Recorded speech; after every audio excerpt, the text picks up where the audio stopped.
Good day everyone, thank you for joining us today. I am Janelle Astudillo and I will be guiding you through an introduction to one of the most pressing issues of our time, climate change. So, ano nga ba yung climate change? Climate change refers to long-term shifts in temperature, precipitation, and other atmospheric conditions, primarily caused by us and human activities, such as burning fossil fuels, deforestation, and industrial processes. These activities release greenhouse gases like carbon dioxide, methane, and nitrous oxide into the atmosphere, trapping heat and leading to global warming. The consequences of climate change are wide-ranging and profound, from extreme weather events like hurricanes, flooding, and wildfires to rising sea levels threatening coastal communities. The impacts are felt across the globe. Furthermore, climate change exacerbates existing social and environmental challenges, including food insecurity, water scarcity, and loss of biodiversity. In recent years, scientific consensus on the urgency of addressing climate change has grown stronger.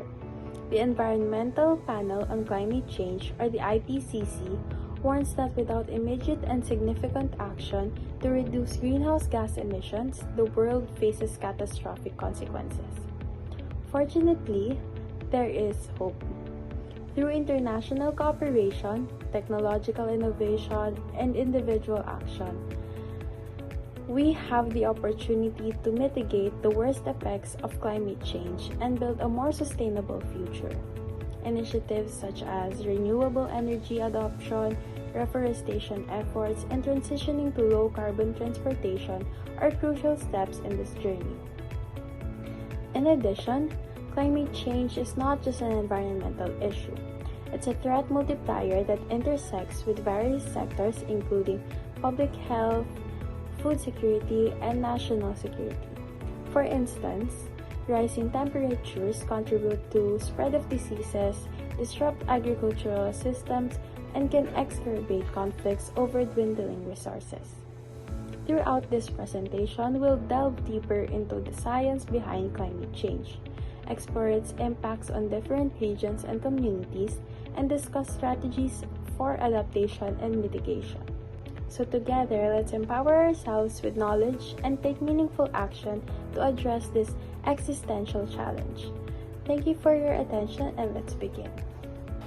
Several important factors emerge as central themes deserving of attention and proactive measures. These factors highlight the complex ways in which ecosystems and animals are affected by climate change on a global scale, highlighting the need for mitigation and adaptation strategies for the protection of threatened species and the preservation of biodiversity. Factor number 1 is habitat loss and fragmentation. Changes in temperature and precipitation patterns lead to modification in the structure of habitats and vegetation. This poses a threat to species that depend on their particular habits for survival by causing habitat loss and fragmentation. For example, when the Arctic Sea ice melts, polar bears' habitat is being lost. Factor number 2 is changing in phenology. Seasonal events like flowering, migration, and breeding have their timing altered by climate change. This can throw off the synchronization of species. For example, when some insects emerge at a different time than the birds that migrate, which depend on them to provide food. Factor number 3 is altered behavior and physiology. Climate change may cause changes in the psychology. Factor number 3 is altered behavior and physiology. Climate change may cause changes in the physiology and behavior of animals. Certain species might alter their hibernation or foraging habitats, while others might go through physiological stress due to the temperature changes or altered food sources. Lastly, factor number 4 is ocean acidification and color bleaching. Marine life is impacted by ocean acidification, color bleaching, and climate change. Ocean acidification is caused by ocean absorbing more carbon dioxide as atmospheric levels of the gas rise. This can have an impact on marine life, including coral and shellfish. Warming sea temperatures worsen the catastrophic destruction for coral reefs ecosystem and the species that rely on them. Climate change is a complex phenomenon caused by both natural and human activities. However, several research studies show that human activity is the primary cause of the Earth's current rapid change in climate. For instance, human activities releases greenhouse gases into the atmosphere. These gases then trap heat, leading to a rise in global temperature. To further emphasize the natural and human causes of climate change, here are some of the factors that affect the change in our planet's climate. First, let's start with the natural phenomena that affect the pattern of our climate. Number 1 is volcanic eruption. Volcanic eruptions can have both short-term and long-term effects on the Earth's climate. When a volcano erupts, it releases large amount of sulfur dioxide, water vapor, ash, and other aerosols into the atmosphere. These aerosols can reflect sunlight back into space, leading to a temporary cooling effect on the Earth's surface. This cooling effect can last for months to a few years depending on the size and intensity of the eruption. Volcanic eruptions can also temporarily disrupt weather patterns, causing changes in precipitation patterns, temperature distributions, and atmospheric circulation patterns. Number 2 is solar activity. Solar activity can influence climate change through variations in the amount of solar radiation reaching the Earth's surface. While the sun's output remains relatively stable over short period timescales, there are longer-term fluctuations in the solar activity that can impact Earth's climate. Number 3 is the movement of tectonic plates. As tectonic plates move over geological timescales, land masses are carried along to different positions and latitudes. These changes affect global circulation patterns of air, ocean, and the climate of continents. Tectonic plate movements primarily affect climate change through their influence on geological processes such as volcanic activity, mountain formation, and changes in the ocean circulation patterns.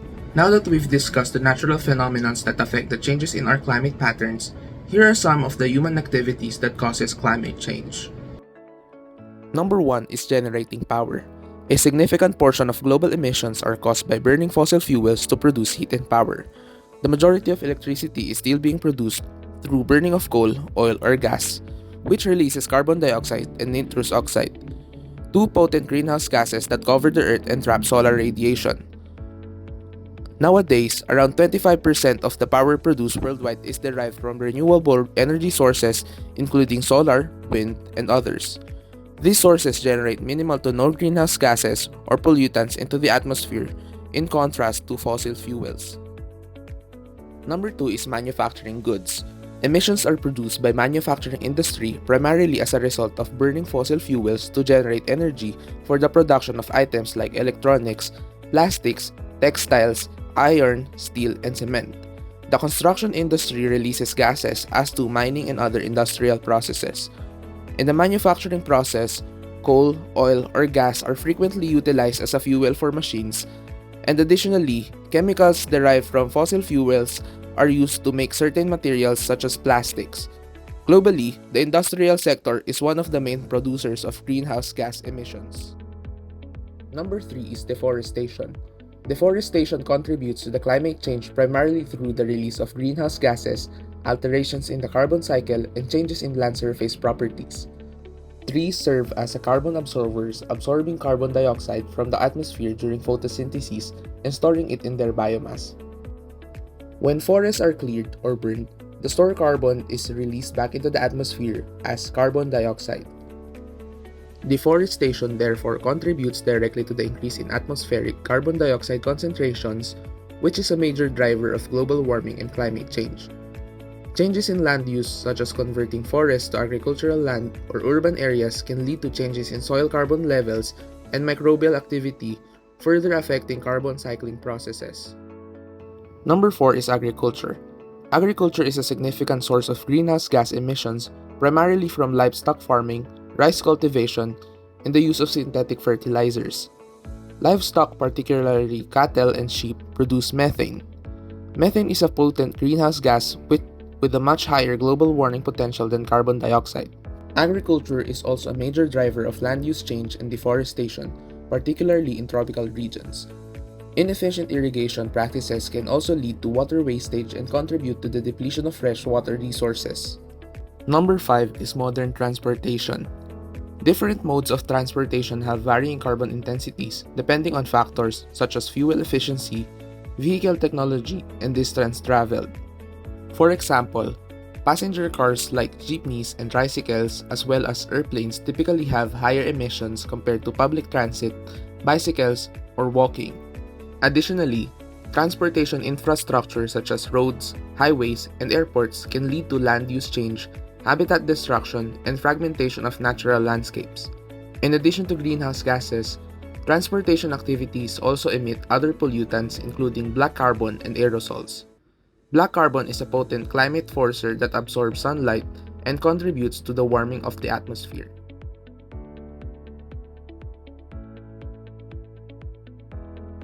And now let us talk about the effects of climate change naman. There are various effects of climate change in our environment and to humans. And nakikita or nararamdaman natin yung effects ng climate change sa mundo natin. The earth is warming, rainfall patterns are changing, and sea levels are rising. These changes can increase the risk of heat waves, floods, droughts, and fires. And yung pagbago ng climate maaari din magkaroon ng impacts sa crop growth. And yung mga changes na to can affect us, humans.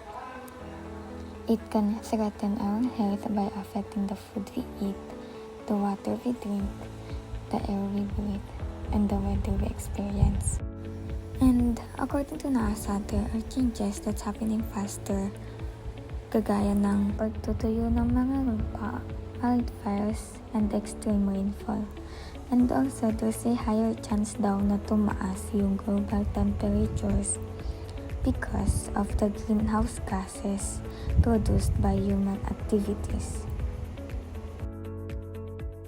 The level of climate change na makita or maranasan natin ay nakadepende kung gaano or kung kailan natin i-cut yung mga emissions ng mga dangerous greenhouse gases. Pero kahit na itigil natin yung mga activities na nakakapag-emit ng greenhouse gases, hindi pa din natin maiwasan na yung mga ibang changes. But the sooner we cut, the smaller chance na magkaroon ng changes. So moving on to the impacts of climate change in animals. So previously, we've discussed the introduction, the causes, the impacts, the factors of climate change in general. So in this discussion, we will focus on the impacts of climate change in animals and in humans as well. And its adverse impacts are already being observed, and without concerted efforts to reduce further emissions of greenhouse gases, these impacts are projected to escalate exponentially over time. And the Philippines experiences an increasing frequency of extreme weather events, including powerful typhoons, severe flooding, and prolonged droughts. This even results in substantial economic losses, damage to infrastructure, and loss of lives. So first, we're going to discuss the very typical impacts of climate change in animals. Of course, the habitat loss. Alam natin yung sa mga polar bears, yung mga icebergs natin is nagme-melt na, so basically nawawala na sila ng pinakatutuluyan nila. And kahit naman dito din sa Philippines, recently parang may mga balita na kumakalat na hindi naman super na habitat loss talaga, pero naglalabasan yung mga snakes due to extreme weather events. Next naman is the natural disasters. Kung papansin natin, sunod-sunod yung mga typhoons, earthquakes, especially nagbabanta na rin siya dito sa Philippines. And paiba-iba kasi tayo ng klima, so maapektuhin din talaga. And next is the extinction of the animals, since hindi na nila kaya makasurvive sa ganitong klase ng weather, lalo sobrang init na sa panahon natin ngayon. And next is the coral reefs under threat, and impact na in terms of nagsistruggle na makapag-adapt yung mga animals sa gantong klaseng weather natin. And as global temperature rises, sea levels are also increasing, threatening the low-lying coastal areas of the Philippines. Coastal erosion, saltwater intrusion, and the loss of valuable coastal habitats put communities, ecosystems, and livelihoods at risk. And paano rin nga naman tayo makakatulong sa pag-adapt in terms of climate change? Paano rin natin matutulungan yung mga animals na alaga natin or kahit sa wildlife? So, since climate change is already having major impacts on wildlife and their habitats, and these impacts are projected to significantly worsen unless we immediately act to reduce emissions and help wildlife and ecosystems adapt to the warming already in the pipeline. Up to 60% of the world's species may go extinct. Plants remove carbon dioxide from the atmosphere, but the associated animals help maintain plant productivity, diversity, and resilience through pollination, seed dispersal, selective herbivory, pest control, and the enhancement of soil, nutrient supply, and organic carbon storage. Studies have shown that many wild animals such as dogs, wolves exerts outsized control of carbon sequestration by adding 15 to 250% more carbon in plants, soils, and sediments compared to where they are absent. Plants and animals help balance levels of greenhouse gases that heat the earth, and with the help of wildlife, ecosystems can drive the fight against climate change. To sum it up, veterinary schools, statutory bodies, and leaders of the profession must strengthen climate change literacy and awareness among veterinarians, animal owners, and managers. This will require outreach and cross-sectoral conversations as well as curriculum developments at undergraduate and graduate levels to empower the next generation to be local and national leaders. Veterinary students and recent graduates should be inspired by opportunities to build resilience to climate change through actions across the entire veterinary domain, from disease prevention to sustainable food systems to ecosystem health. That's all for the topic of climate change. Thank you for listening.